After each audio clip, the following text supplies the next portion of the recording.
Now, look, we have to talk about Iran. There's a lot going on there still.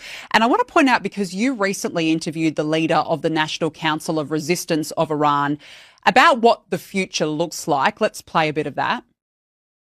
What role do you envision for women in the future, and will the regime's restrictions be repealed? If I were to say it in one sentence, all restrictions imposed by the regime, political, legal, and those embedded in Sharia law, will be abolished.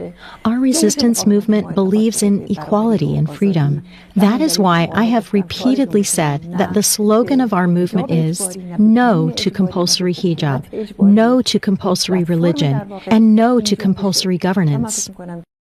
Kyle, I'm sure many Iranians would feel the exact same. Take us through this interview, because, look, Iranians want democracy. They wanted this. You get the left on the other side of the world carrying on like, you know, idiots right now, saying, oh, we don't want this, we don't want this. Well, what about the Iranians? They do. Is there a confidence that they will get there? Take us through it. Well, I think that there is. And who in the Western world wouldn't agree with what she just said? Where there is no longer compulsory religion, there's no longer compulsory hijab, women have equal rights. I mean, so many things, capitalism, open courts, fair courts, you know, all sorts of things that she talked about in our interview. And I left that, and I just thought, who would not agree with these, you know, what she stands for? And so I was able to talk to her for quite a while.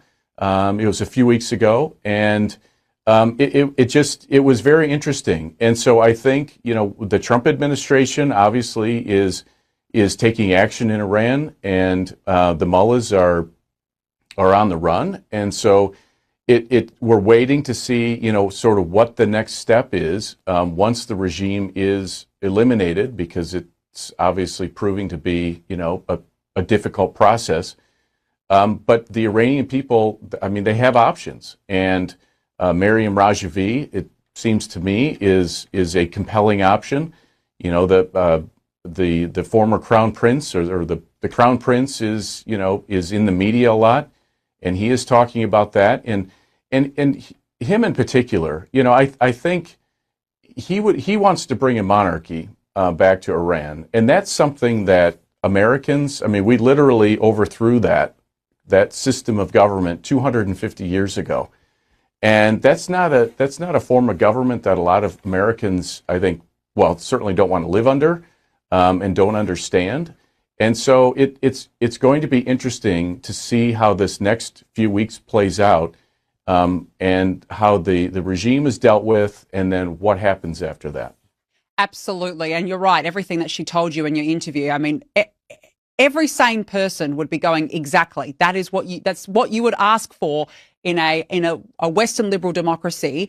And so hopefully, you know, Iran can eventually get down that pathway, but it'll be interesting to see what happens. But terrific interview, and it's well worth a full watch. Meanwhile, yes. Iran's... And it's not just real quick. It's not just good for Iran. It's good for the security of the entire world, because look at what Iran has done to Israel, to Saudi Arabia, to the United States, to so many other countries in the region, in Europe, etc. And just think about what a free, nuclear-free Iran would mean for the rest of the world. You're spot on, and I'm